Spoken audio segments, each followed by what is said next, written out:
Comencé de casualidad.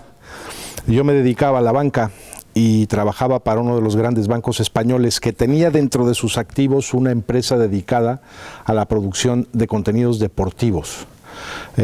Al asignarme la gestión de esa empresa me enamoré del directo. Ahí fue donde me enamoré de la producción y donde verdaderamente empecé a aprender cómo es que se lleva a cabo el milagro del directo y de la producción. El cambio que representó en mi vida de dejar la chaqueta y el tirante por la cancha, el escenario, trabajar los sábados y los domingos, y es vocacional. Una vez que descubres que te gusta esto y que palpas el veneno del milagro de que una producción funcione, quedas enganchado.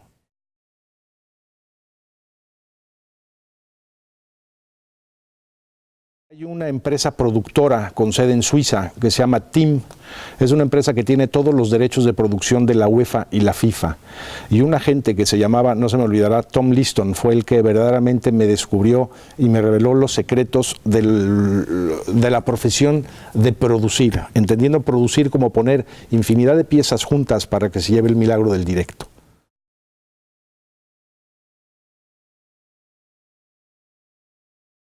Después de esa etapa en esta empresa, que es española, por cierto, sigue funcionando y se llama Dorna Promoción del Deporte. Nosotros, cuando estaba yo colaborando con ellos, estuve trabajando para la UEFA, para la FIFA, para el Campeonato del Mundo de Motociclismo e incluso para la producción de corridas de toros.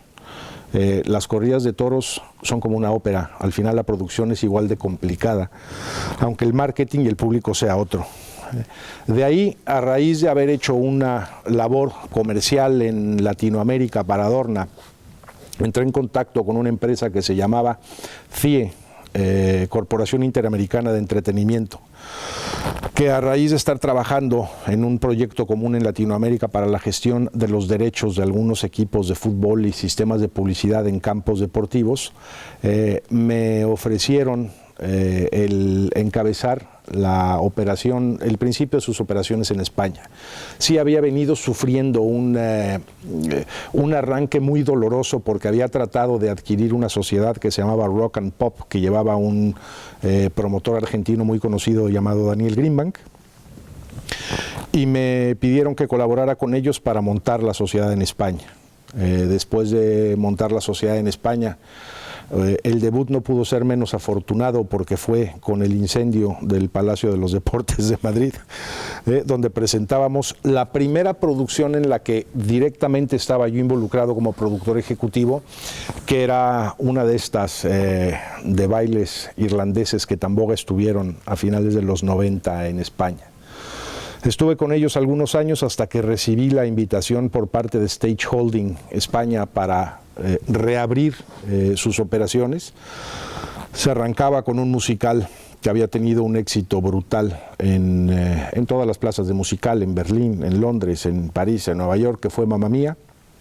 Y paralelamente a eso vino la fusión de Stage Holding con CIE. En ese momento yo arranqué con un proyecto personal de producción de contenidos escénicos con la reapertura y gestión del Teatro Fígaro de Madrid, con un contenido de Neil Simon en una fórmula, vamos a llamarle innovadora, y se trataba de darle la vuelta al teatro teniendo funciones jueves y viernes en función que llamábamos Golfa, con un contenido desarrollado por jóvenes que se llamaba Kiri, el nuevo europeo, donde el reparto estaba conformado por gente que había trabajado en Al salir de clase.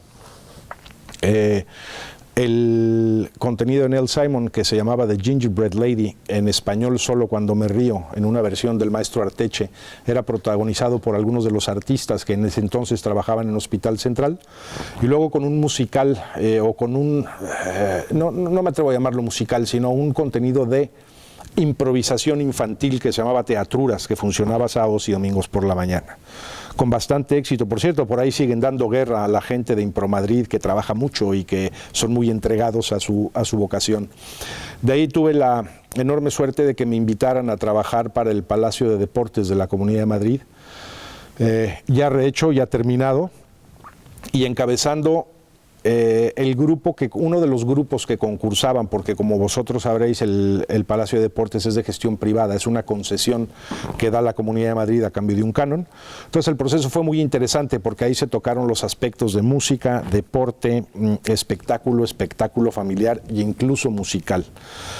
Fue una oportunidad muy bonita porque me tocó desde montar el grupo que presentó el pliego y que preparó el pliego hasta ganar el concurso y arrancar de cero. A mí no se me va a olvidar aquel 15 de agosto que en una reunión con la Comunidad de Madrid nos entregaron las llaves. Sí, señores, adelante. Entonces hubo que empezar a hacer pruebas con conciertos, pruebas con promotores y entrar a trabajar verdaderamente en la explotación del palacio, donde, como siempre digo, la cultura no está ligada con la rentabilidad y habría que pagar el canon. Tuve la suerte de estar ahí hasta el año 2008. Donde recibí la invitación, ya casi tengo 50, por eso es tan larga la trayectoria. De ahí recibí la invitación de una empresa multinacional que se llama Omnicom Media para desarrollar un proyecto en el que varios pasos más allá del patrocinio, las marcas comerciales buscan ligarse a contenidos de entretenimiento en vivo para fijar lazos con las marcas y hacer temas experienciales para su propia marca.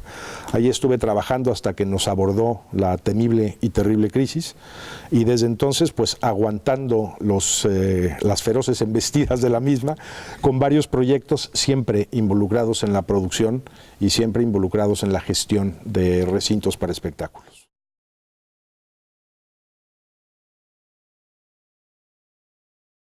La preparación, la profesionalidad y el rigor de las personas.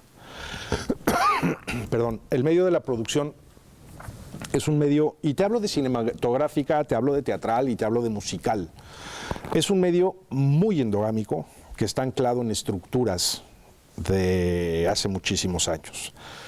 La gente que trabaja en la producción normalmente no tiene preparación. Es gente autodidacta, es gente que ha venido, si están en la música, han venido descargando camiones, ya han aprendido lo que es un rigging, ya han aprendido lo que es colgarse, y han aprendido lo que es afinar un backline. La gente del teatro es igual.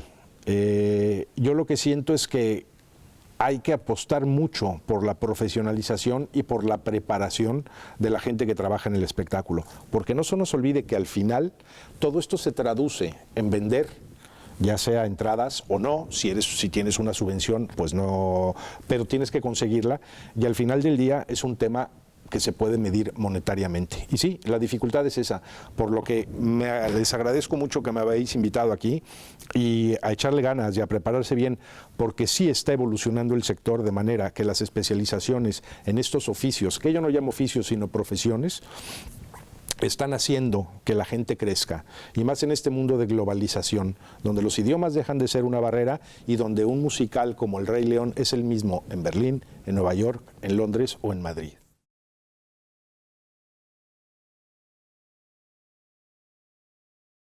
Duro, con argumentos de venta cada vez más sólidos, con un mayor grado de especialización en el contenido y la marca, con un mayor grado de especialización de lo que quiere el consumidor. Tenemos que aprender a mirar las tendencias y hagamos una observación. No son datos míos que yo me saque, son datos emitidos por la Sociedad General de Autores, y si somos observadores en los últimos años y en los últimos 3, que han sido los más importantes de la crisis, no ha bajado la venta de entradas para conciertos, para teatro o para espectáculos en vivo. Y eso hay que explotarlo, ¿sí? Hay que prepararse y hay que pulirse y hay que coger los conocimientos para poder hacer lo que llaman los americanos delivery o entrega de un espectáculo perfecto.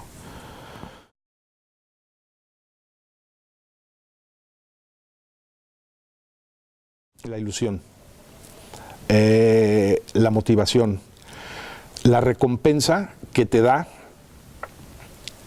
y que es palpable después de noches de desvelo y es palpable después de problemas, de broncas, de pelearte con el ejecutivo, de pelearte con la de peluquería, de pelearte con el del libro, con el de la orquesta y con el del teatro, que hay un día donde obre el milagro y todas esas partes funcionan en sintonía para que se levante el telón y ocurre el milagro de la comunión entre el público y el artista.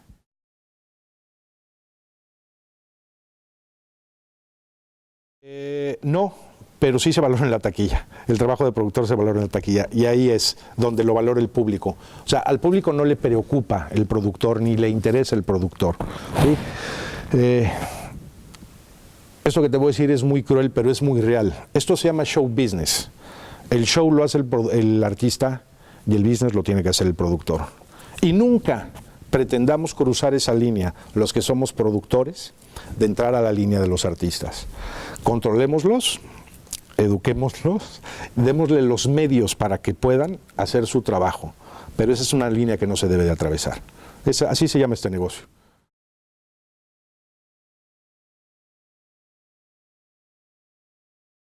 Después de Londres, la mejor. Londres y Nueva York son las capitales. En Alemania tienen mucho que aprender y en España no sabemos. Un centro como este, dedicado a estas disciplinas, para este sector es un tesoro, pero es un tesoro en el mundo. En América no existe. En América no existe.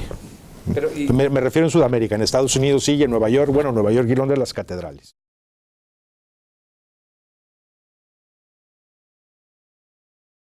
La profesionalidad, sea FP o sea universidad, la entrega y el rigor y el trabajo y la constancia. En el momento que tú enganchas una producción, hablábamos de la endogamia del propio sector. El propio sector es consciente de quién y cómo trabaja. A mí me duelen prendas que tengan que venir algunos técnicos de otros lados a trabajar aquí y que encuentren hueco. A mí me duele, porque hay gente capacitada en España para llevar a cabo esas labores.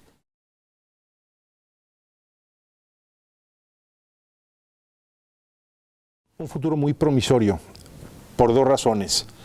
Porque estamos en pleno cambio de generación. Vosotros, los nuevos técnicos y los nuevos productores, por qué no decirlo en toda la extensión de la palabra, los nuevos productores van a salir a un mercado donde va a haber más teatros, donde se van a devolver espacios al arte y donde la gente habrá sofisticado sus gustos para el ocio. La gente que quiere música va a saber a dónde ir a oír música, el fan del musical no fallará al musical y alguna sorpresa de teatros habrá pronto en la Gran Vía porque el mercado se está moviendo mucho. ¿Mm?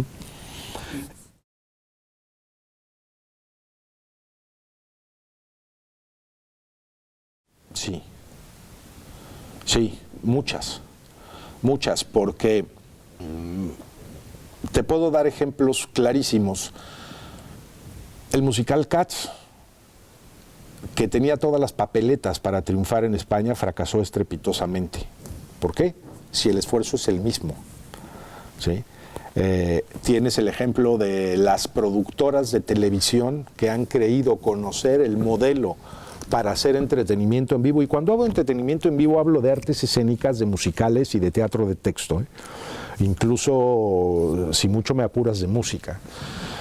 Ver esfuerzos como el que han hecho productoras como Zebra con Mortadelo y Filemón, ver esfuerzos que se han hecho como El Rey de Bodas fracasar estrepitosamente, pues sí, piensas que...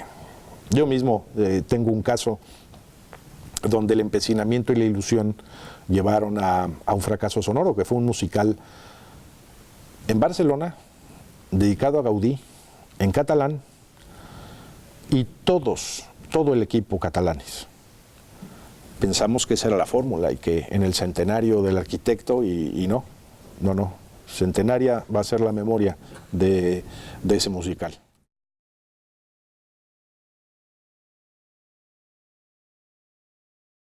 Hay dos. Uno, sin duda, un musical como My Fair Lady, por unas razones que te voy a contar. Una historia que va en Londres, de principios de siglo, de una chica joven que no habla bien inglés, que se tradujo al español en el año 2000 en Madrid y que protagonizó una de las luminarias de nuestra música, pero que no es ninguna joven, reventó en la Gran Vía. Esa es una de las satisfacciones, el haber tenido el talento, no la visión, sino el talento y el feeling de saber esa fórmula va a funcionar, porque lo que fue a ver la gente no fue la historia, sino la pareja. Y eso tenía truco, porque ya estaba probada la eficacia de esa pareja en otro musical, que funcionó muy bien.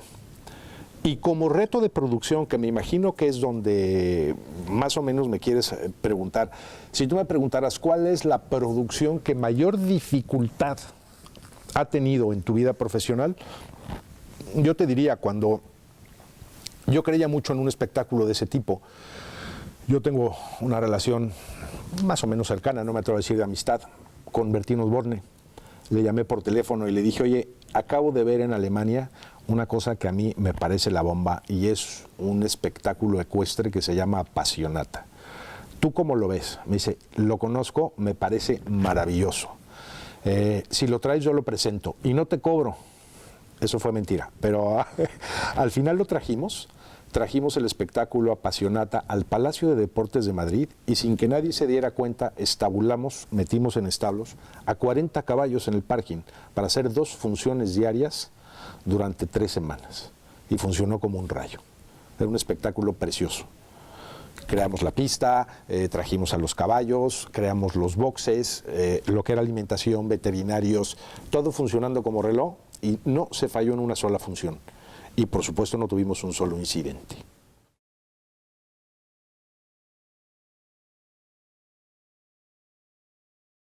Fue taurina, fue una apuesta, porque al final del día yo siempre hago el símil, las plazas de toros son teatros y los toreros son actores.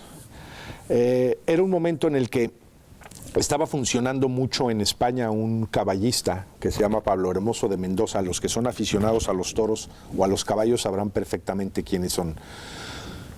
Y yo con mi cara me fui a verlo a Navarra y le fui a decir que yo quería presentarlo en la monumental Plaza de Toros de Querétaro, que no la Monumental de México, porque en ese entonces yo no la he gestionado nunca. Yo he gestionado otras plazas de toros de primera, pero no la México. En ese entonces tenía la Plaza de Querétaro y le dije, oye, mira, mi proyecto es este y te puedo pagar tanto, pero necesito que creas en mí. Me dice, va que va, pero el año que viene volvemos a hablar y me vas a pagar tanto. Y le dije, va, y así lo hicimos.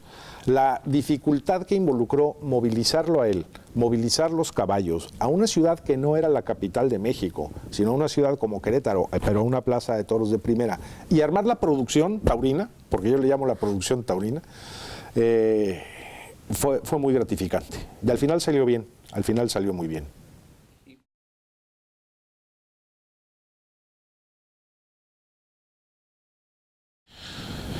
No soy nadie para dar consejos, lo único que sí les puedo decir es rigor, trabajo, disciplina y amor a la profesión, amarla sobre todas las cosas. Y una frase importante que es inasequible es al desaliento, la oportunidad llega si vas en el camino, llega, y cuando la llega la vas a ver venir y no la vas a dejar, no la vas a dejar ir. Y sobre todas las cosas amar la profesión, que es preciosa. Pues muchísimas gracias. No, gracias a vosotros.